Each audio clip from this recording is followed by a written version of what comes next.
ગુજરાતમાં કાળઝાળ ગરમીનો કહેર આગામી 4 દિવસ 11 જિલ્લામાં ગરમીનું એલર્ટ આજે અને આવતીકાલે વધુ આકરી ગરમીની આગાહી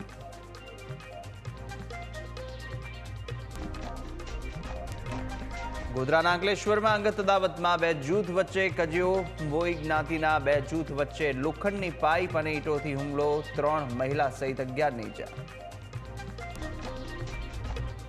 અમદાવાદમાં એસી ગોડાઉનમાં બ્લાસ્ટ બાદ બેદરકારીની આગ માતા પુત્રનું મોત 10 વાહનો બળીને ખાખ જીવરાજ પાર્ક વિસ્તારના રહેણાંક મકાનમાં ગેરકાયદેસર ચાલતું હતું ગોડાઉન અમદાવાદ અને કચ્છમાં રફતારના રાક્ષસો બેફામ બન્યા છે જ્યાં ભુજના માધાપરમાં ટ્રક ચાલકની અડફેટે બાઇક ચાલકનું મોત અમદાવાદમાં કાર ચાલકે બાઇકને મારી ટક્કર